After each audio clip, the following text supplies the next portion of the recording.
अस्सलाम वालेकुम, मैं हूं पारस जहां से। एक दिन पहले बहावलपुर से खाली होने वाली कौमी असम्बली की नशिस्त पर ज़िमनी इलेक्शन के शेड्यूल का ऐलान हुआ, लेकिन 4 दिन पहले ही वहां पे मोहसिन नकवी के पोस्टर्स लग गए जिसमें उनसे इस सीट पर इलेक्शन लड़ने का पुरजोर मुतालबा किया गया है। तो क्या वंडर बॉय कौमी असम्बली का इलेक्शन लड़ने जा रहे हैं? क्योंकि वज़ीर आज़म बनने के लिए कौमी असम्बली का मेंबर होना लाजमी है ना। अच्छा, अहम खबर यह भी है कि इतवार को लाहौर में मोहसिन नकवी और आसिफ अली ज़रदारी की मुलाकात में भी अहम पैगामात का तबादला हुआ, जिसके बाद फिर आपने देखा कि जजिस तकर्रुरियों की असम्बली पर दस्तखत तो हो गए, लेकिन नए सूबों के मामले पर भी अहम बात हुई है। अब ऐसा क्या हुआ कि नवीद कबर ने पाकिस्तान तहरीक इंसाफ से रब्ता किया और फौरी ताउन का हाथ बढ़ाया, और फिर GHQ के सामने मारे गए खैबर एजेंसी के नौजवान का पाकिस्तान तहरीक इंसाफ के लॉन्ग मार्च से क्या ताल्लुक़ बनता है। तो इन खबरों से जुड़ी अहम मालूमात आज के इस व्लॉग में मैं आपके साथ शेयर करूंगी, लेकिन आगाज़ वो इमरान खान की सेहत के मामले से करते हैं, जिसको लेकर गुज़िश्ता 2 दिन से सोशल मीडिया पर देखें एक हिजान बरपा है, और खुदा न खास्ता इमरान खान के गुजर जाने जैसी संगीन खबरों को भी फैलाया गया, जिसके बाद फिर पाकिस्तान तहरीक इंसाफ के वर्कर्स और सपोर्टर्स में शदीद बेचैनी और गम गुस्सा भी देखने में आया। लेकिन मौजूदा रजीम वो फिर भी टस से मस नहीं हुई है, और गुज़िश्ता रोज़ फैमिली से मुलाकात के दिन इमरान खान की बहनों को एक बार फिर उनसे मिलने की इजाज़त नहीं दी गई। हालांकि पाकिस्तान तहरीक इंसाफ की क़यादत और फैमिली की जानिब से मुकम्मल ये यकीन दहानी भी करवाई गई थी कि बाहर आकर वो कोई बात या कोई प्रेस कॉन्फ्रेंस नहीं करेंगे, किसी का भी नाम नहीं लेंगे, मगर फिर भी आपने देखा कि मुलाकात खान साहब से वो नहीं करवाई गई फैमिली की। क्यों? क्या कुछ छुपाया जा रहा है, या जानबूझकर अफवाहों और गैर मुसद्दिका जो इत्तलात हैं इनको फैलने का मौका दिया जा रहा है, और इसका फिर क्या मकसद है? तो इस हवाले से अलीमा खान ने मीडिया को बताया है कि इमरान खान की सेहत के मामले पर खुद इमरान खान ने एक SOP तय कर रखा था, जिसके तहत ज़ाती डॉक्टर और फैमिली के अलावा किसी और को बात करने की इजाज़त नहीं थी। लेकिन फिर भी यहाँ हर कोई क़यास आराइयों में मसरूफ़ है और एक तमाशा लगा हुआ है। अलीमा खान का कहना था कि जिन लोगों के कहने पर ये बातें की गई हैं वो अब जवाब दें, चूँकि बात इमरान खान को जेल में ख़त्म करने की हद तक पहुँच गई है। तो अब आप ये अंदाज़ा लगा सकते हैं कि अपने भाई से मुतालिक ये बात करते हुए कोई भी बहन, कोई भी हो ना, वो कितने कर्ब और तकलीफ़ से गुजरी होगी। लेकिन फिर भी इमरान खान की बहनों ने ज़ब्त का मुजाहरा किया और सबसे दरख्वास्त ये की है कि इस एजेंडे को लेकर इमरान खान के हवाले से ऐसी बातें ना की जाएं कि कल को ये लोग मुर्सी मॉडल अपना सकें। फिर इमरान खान का जो ब्लड प्रेशर है वो हाई होने वाली ख़बर पर भी बहनों ने शदीद एतराज़ किया है, और इस हवाले से फैमिली का बुनियादी इस्तदलाल ये है कि इमरान खान का BP शूट करने वाली खबर मेडिकली इनकरेक्ट है, और इस पर फैमिली ने उनके ज़ाती मौलिज डॉक्टर फैसल से भी रब्ता किया है, जिसके बाद वो इस नतीजे पर पहुँचे हैं कि उनकी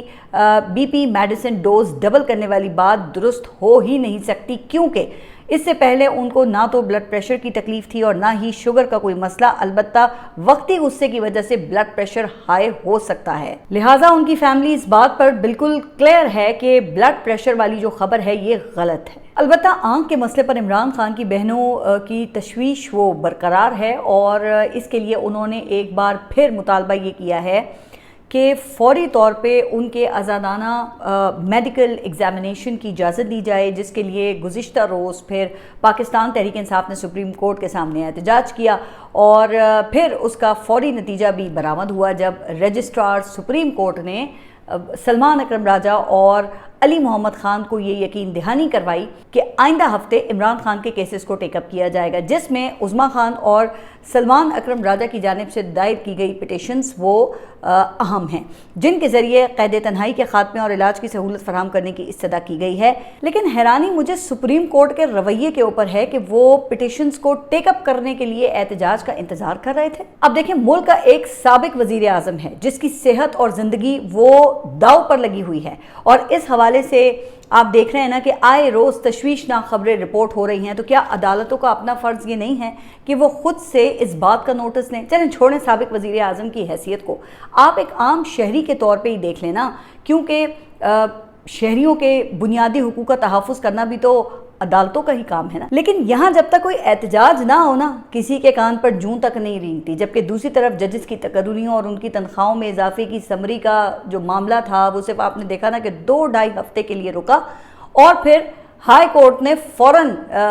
वो केस जो है टेकअप कर लिया। यहाँ पर किसी को याद नहीं आया कि क्या अर्ली हियरिंग की दरखास्त डाली गई थी या नहीं, लेकिन चूंकि ये अपनी कम्युनिटी का इशू था तो जनाब कभी कभी दूसरों की अर्जेंसी भी देख लिया करें। लेकिन खैर, इस मुल्क की बदकिस्मती है कि ऐसे संगीन मजाक अब तो हमारे कौमी करैक्टर का खासा बन चुके हैं। मगर आप देख रहे हैं कि दुनिया भर में इस वक्त इमरान खान की सेहत को लेकर तशवीश वो मुसलसल बढ़ रही है। और अब लंदन में गुज़िश्ता रोज़ पाकिस्तानी हाई कमीशन के सामने एक मुजाहरा हुआ, जबकि अमरीकी कांग्रेस अरकान के एक बाई पार्टिजन ग्रुप, यानी कि जिसमें डेमोक्रेट्स और रिपब्लिकन्स, ये दोनों पार्टीज के अरकान शामिल थे। अब इस ग्रुप ने एक बार फिर अपने वजीर खारजा मार्को रूबियो को खत लिखा है, जिसमें इमरान खान और बुशरा बीबी की हालत ज़ार पर शदीद तशवीश का इजहार किया गया है। और इस ख़त में अक़वाम मुत्तहिदा की रिपोर्ट का हवाला देकर ये कहा गया है कि इमरान खान कैद तन्हाई में हैं, जहां उन्हें एक दिन में 23 घंटों तक सेल में बंद रखा जाता है। अच्छा, फिर इसी तरह फरवरी में उनके वकील की जानिब से जो जमा कराई गई रिपोर्ट थी उसका रेफरेंस भी दिया गया है, जिसमें 85% बिनाई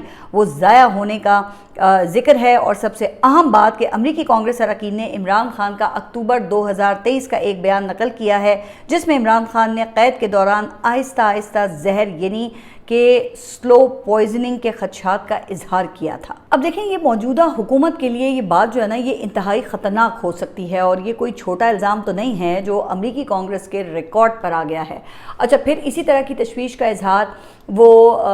बुशरा बीबी के हवाले से भी किया गया है कि उनका जो इलाज है वो बर वक्त नहीं हो सका। और फिर आखिर में स्टेट डिपार्टमेंट से मुतालबा किया गया है कि वो ये मामला बराह रास्त हुकूमत पाकिस्तान के सामने उठाए। अब जाहिर है ना कि देखें, स्टेट डिपार्टमेंट तो इस बात को उस वक्त तक नहीं उठाएगा जब तक कि अमेरिका को पाकिस्तानी रजीम से काम है, लेकिन जब काम निकल जाएगा तो फिर यही सारा रिकॉर्ड ये किसी दूसरे मसले पर मौजूदा रजीम के खिलाफ दबाव के लिए इस्तेमाल हो सकता है। लेकिन जनाब, हमारी हुकूमत ने भी तो कसम खा रखी है ना कि अमेरिका बहादुर को हर लिहाज से खुश रखना है, लेकिन अपने लोगों के जो बुनियादी इंसानी हुकूक हैं वो फराम नहीं करने। अब मैं अरस्तुए पाकिस्तान का एक बयान पढ़ रही थी, जिसमें उनका कहना यह था कि इमरान खान की सेहत के बारे में किसी को तशवीश नहीं होनी चाहिए कि उनसे किसी भी किस्म की नरमी रवा रखी जाएगी, क्योंकि वो सियासी कैदी नहीं बल्कि सज़ा याफ्ता मुजरिम है। जस्ट इमेजिन कि ये वही लोग हैं जो कि नैब केस में सज़ा याफ्ता मियाँ मोहम्मद नवाज शरीफ को दिन में कई बार हार्ट अटैक करवा चुके हैं और इस बुनियाद पर फिर अदालत से रिलीफ लेकर इलाज के लिए उन्हें बैरून मुल्क भिजवाने में भी कामयाब हुए हैं। और अब ज़रा आप इनकी बातें तो सुने। लेकिन वैसे ना, इससे पाकिस्तान तहरीक इंसाफ के अपने लोगों को भी सबक हासिल ज़रूर करना चाहिए, जो इस वक्त आपस में लड़ रहे हैं या कह लें आपके दस्त गिरेबां हैं। अभी गुज़िश्ता रोज़ मैंने सलमान अकरम राजा की बात की थी और आज मिशाल यूसुफजई और शानदाना गुलजार की बात करूंगी। अब मिशाल यूसुफजई ने सलमान अकरम राजा पर रिश्वत लेने का इल्ज़ाम लगाया और जब मीडिया ने उनसे सबूत मांगे तो फिर उनके पास आएँ बाएँ शाएँ के अलावा कुछ और कहने के लिए ही नहीं था। फिर इसी तरह से शानदाना गुलजार ने भी सलमान अकरम राजा को टारगेट किया, जिनका बज़ाहिर कसूर ये है कि उन्होंने पाकिस्तान तहरीक इंसाफ के वर्कर्स को लीगल एड देने के लिए हर पार्लियामेंटेरियन से माहाना 50,000 रुपए का फंड मांगा है, जो भाई उनके ख्याल में 5.5 लाख रुपए तनख्वाह में से देना वो इतना मुश्किल नहीं है। जिस पे शानदाना गुलजार का कहना यह था कि 50 करोड़ रुपए बैरून मुल्क और 40 करोड़ रुपए अली अमीन गंडापुर ने दिए थे, वो कहाँ गए। तो अब ये सवाल हो सकता है कि बिल्कुल दुरुस्त हो और उन्हें बतौर पार्टी मेंबर ये हिसाब लेने का हक हासिल है, लेकिन इसके लिए पार्टी के फोरम्स भी तो मौजूद है ना। लेकिन ये बात इमरान खान के हक के लिए होने वाले एहतजाज में शामिल होकर करने की आखिर क्या तुक बनती है, सिवाय इसके कि मीडिया हेडलाइंस बनवाई जाएं। शायद यही वजह है कि फिर सलमान अकरम राजा ने भी ये कहा कि इमरान खान ने सलमान सफदर के जरिए मिशाल यूसुफजई को पार्टी से निकालने की हिदायत की, लेकिन पार्टी में नफाक और इंतशार की वजह से मैंने इस पर अमल नहीं किया, क्योंकि मिशाल यूसुफजई के साथ पार्टी का एक ग्रुप है। अच्छा, अब इसका फौरी जवाब फिर मिशाल यूसुफजई की तरफ से आया और उन्होंने वही दोहराई बात जो कि शेर अफजल मरवत कहा करते थे कि मुझे सिर्फ पार्टी से इमरान खान ही निकाल सकते हैं। तो आपका क्या ख्याल है कि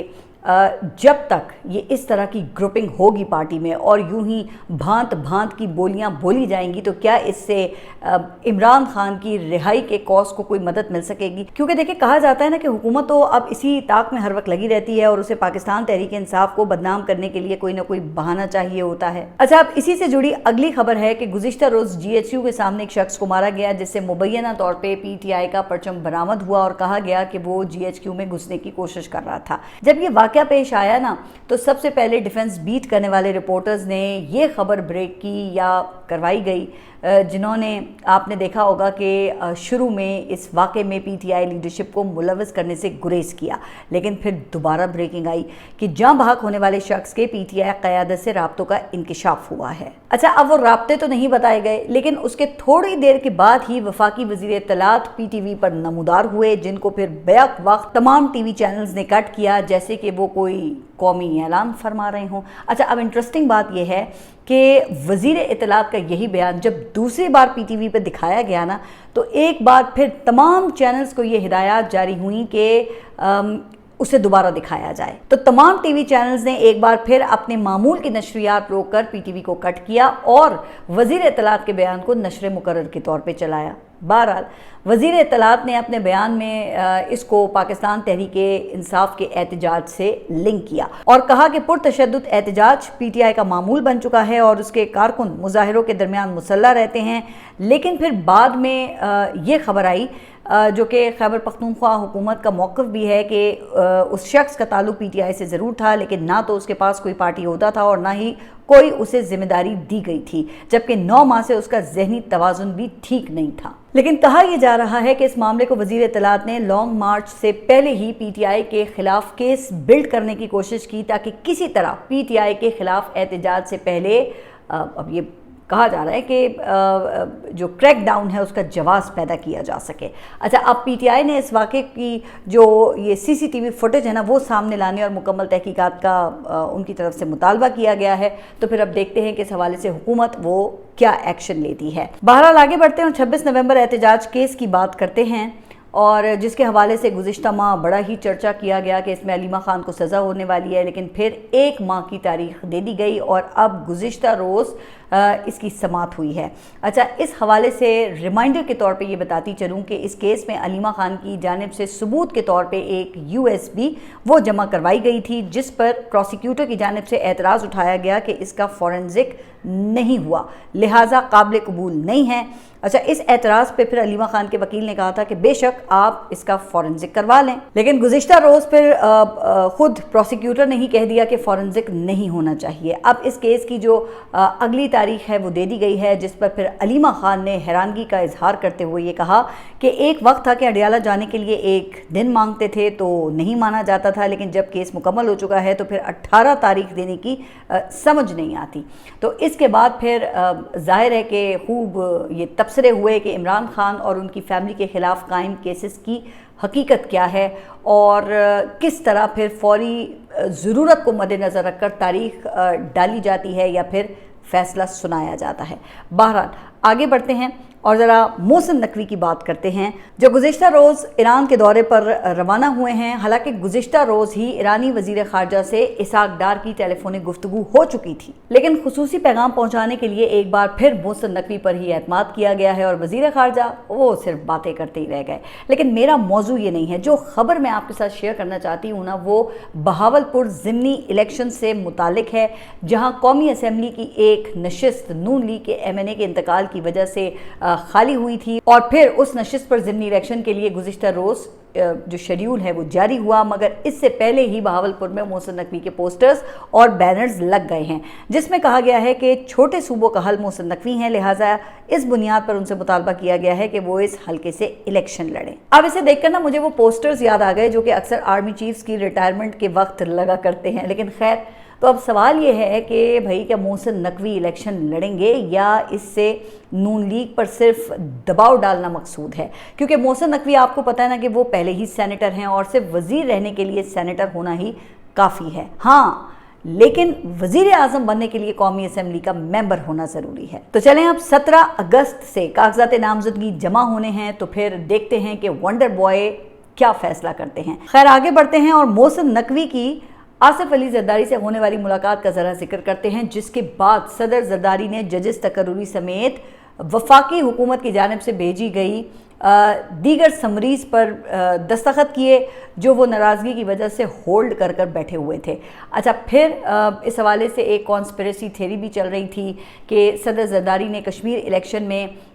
ये फैसल राठौड़ की सीट के बदले में ये दस्तखत किए हैं, जिनके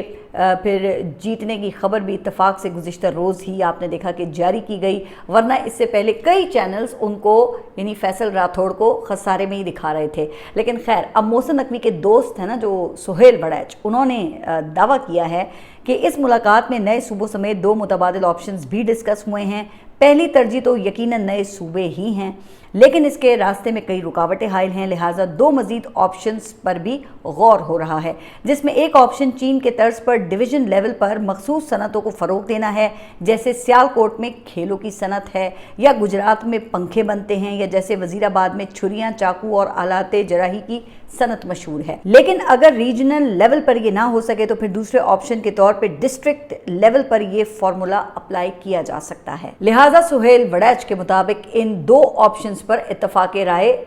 वो पाया गया है, जिसकी वजह से फौरी खतरा टल गया है और अब इत्तेहादी हुकूमत और इस्टेब्लिशमेंट के दरमियान कोई बहरान नहीं आने वाला। लेकिन इसके साथ साथ वो ये भी फरमाते हैं कि जब तक मसाइल के असबाब मौजूद हैं और मौजूदा हुक्मरान जमातों की सियासत तब्दील नहीं होती, सूबों वाला मामला अलमारी में तो रखा जा सकता है लेकिन ख़त्म नहीं होगा। अब ज़रा बताइए कि इस पर मैं क्या कहूँ, मगर सुहेल वड़ैच साहब से ऐसे ही बैलेंसिंग एक्ट की तवक्को की जा सकती है। अब कोई ज़रा उनसे पूछे कि जिन शहरों में उन्होंने ये सनतों की मिसाल दी है, क्या वहाँ गवर्नेंस के मसाइल वो हल हो गए हैं? क्या सियालकोट, गुजरात और वज़ीराबाद में दूध और शहद की नहरें बह रही हैं, जो ये मॉडल दीगर इलाकों में अप्लाई करने से बेहतरी की उम्मीद की जा रही है? तो चलें, दिल के खुश रखने को गालिब यह ख्याल अच्छा है, लेकिन हकीकत तो ये है कि हाल ही में नवीद कमर के जरिए पाकिस्तान पीपल्स पार्टी ने पाकिस्तान तहरीक इंसाफ के साथ रब्ता किया है और मिलकर वफाकी हुकूमत के खिलाफ कोई हिकमत अमली बनाने की तजवीज़ दी है। इसी तरह फिर 4 रोज़ पहले अपोजिशन लीडर और बिलावल भुट्टो के दरमियान भी एक रब्ता हुआ है, जिसे फौरी तौर पर जाहिर नहीं किया गया और इस ख्याल से कि कहीं असल मालिक नाराज़ ना हो जाएं। लेकिन फिर गुज़िश्ता रोज़ पाकिस्तान पीपल्स पार्टी के करीब समझे जाने वाले एक रिपोर्टर के जरिए इस खबर को जारी किया गया और अब ये कहा जा रहा है कि आइंदा चंद दिनों में महमूद खान अचकज़ई और बिलावल भुट्टो के दरमियान मुलाकात का भी इम्कान है, जिसकी बड़ी वजह वो पाकिस्तान पीपल्स पार्टी पर आने वाला प्रेशर है, जो नए सूबों या इंतज़ामी यूनिट्स के हवाले से है। और कहा यह जाता है कि पाकिस्तान पीपल्स पार्टी इस प्रेशर को ऑफसेट करने के लिए अपोजिशन के साथ अपने राब्ते बढ़ाना चाहती है। अच्छा, यही वजह है कि फिर पाकिस्तान तहरीक इंसाफ ने ना फौरी तौर पे कोई मस्बत रद्द अमल नहीं दिया और पीटीआई ज़राए का कहना यह है कि इस बात की कोई ज़मानत नहीं है कि पीपल्स पार्टी इत्तेहाद को छोड़कर अपोजिशन का साथ देगी। अच्छा, अब उनका ख्याल यह है कि अपने ऊपर आए वबाल को टाल कर फिर पाकिस्तान पीपल्स पार्टी आंखें फेर लेगी और यही वजह है कि पीटीआई के रहनुमा पीपल्स पार्टी से आईनी ओहदे छोड़ने का मुतालबा करते हुए दिखाई दे रहे हैं। जबकि दूसरी तरफ मैं पाकिस्तान पीपल्स पार्टी के जो अरकान असम्बली हैं उनको भी सुन रही थी, जो आजकल इमरान खान को कैद के हुकूक देने की बात करते हुए आपको दिखाई देते हैं। तो देखते हैं कि फिर इस ज़मीन में आगे क्या पेशरफ्त होती है। लेकिन हुकूमत के लिए ना ये हर आने वाला दिन मज़ीद मुश्किलात का बाइस बन रहा है। अभी ये कुछ अरसे पहले तक मुझे याद है कि जब भी किसी ग्रुप की जानिब से ये हड़ताल का ऐलान होता था तो रजीम रेस्क्यू के लिए सामने आ जाती थी, लेकिन अब गुज़िश्ता कई दिनों से ये जो गुड ट्रांसपोर्टर्स हैं उन्होंने आप देखें हड़ताल कर रखी है और इस हवाले से हुकूमत और all Pakistan goods transport owners association के दरमियान मुज़ाकरात वो अभी तक किसी भी नतीजे पे नहीं पहुंचे हैं। ट्रांसपोर्टर्स का कहना यह है कि जब तक मुतालबात अमली तौर पे तस्लीम नहीं किए जाते पहिया जाम हड़ताल जारी रहेगी। अब इसमें सबसे बड़ा जो मुतालबा है वो यौमिया बुनियादों पर पेट्रोलियम मसनूआत की कीमतों में रद्द-ओ-बदल है। तो अब फिर देखें कि हुकूमत हफ्ते या फिर 15 दिन बाद पेट्रोलियम की कीमतों पर नज़रसानी के लिए तैयार होगी और अगर होगी तो वो डी रेगुलेशन के नाम पर रिफॉर्म मुसल्लत की गई थी फिर उसका क्या होगा। लेकिन दूसरी तरफ इस हड़ताल की वजह से मुल्क गीर सतह पर सब्जियों और जो दीगर ये खाने पीने की अशिया हैं उसमें भी आप देख रहे हैं कि इजाफा हो गया। ज़ाहिर है ना कि शॉर्टेज हो गई है। फिर अब ट्रांसपोर्टर्स की देखा देखी, ये पेट्रोलियम डीलर्स एसोसिएशन ने भी अपने मुतालबात के हक में 72 घंटे का अल्टीमेटम दे दिया है और धमकी दी है कि अगर डीलर मार्जिन 8% ना किया गया तो पेट्रोल पंप्स बंद कर देंगे। अच्छा, फिर इसी तरह किसानों ने 25 सितंबर को मुल्क गीर एहतजाज का ऐलान कर रखा है, यानी कि एक के बाद एक धचका हुकूमत को लग रहा है। जबकि गवर्नेंस का आलम यह है कि पंजाब वो तो पुलिस स्टेट बन चुका है। वो वज़ीर आला पंजाब जो ख़वातीन को अपने लिए रेड लाइन करार देती थकती नहीं थी, अब थाने भी ख़वातीन के लिए गैर महफूज हो चुके हैं। अभी ये 2 दिन पहले लाहौर के थाना टाउनशिप में 2 ख़वातीन की हलाकत ये अब तक मुअम्मा बनी हुई है, जिनको चोरी के इल्ज़ाम में गिरफ्तार किया गया था, लेकिन फिर अचानक दौरान हिरासत दोनों की हलाकत का वाक़या वो पेश आ गया। अच्छा, इससे पहले लाहौर ही के थाना गाज़ियाबाद में माजूर बच्ची से ये ज़्यादती का वाक़या पेश आया, जिसमें कई पुलिस एहलकारों के ख़िलाफ़ मुकदमा दर्ज किया गया है। अच्छा, अब ये तख्ते लाहौर के कैपिटल का हाल है, तो फिर देखें कि दीगर इलाकों का आप ख़ुद अंदाज़ा कर सकते हैं कि क्या हाल होगा। अच्छा, अब एक तरफ जनाब ये कारकर्दगी है और दूसरी तरफ मुझे पंजाब की जो वज़ीर इत्तलात हैं उनका ये दावा याद आ रहा है, जब ये अभी कश्मीर इलेक्शन के बाद उनका कहना ये था कि कश्मीर की ख़वातीन ने मरीम नवाज़ की कारकर्दगी और पंजाब की तरक्की से मुतासिर होकर नून लीग को वोट दिया है। तो वज़ीर साहिबा, ये है आपकी कारकर्दगी और ये है पंजाब की तरक्की। आप सब अपना ख्याल रखिए और अगले व्लॉग तक के लिए अल्लाह हाफ़िज़।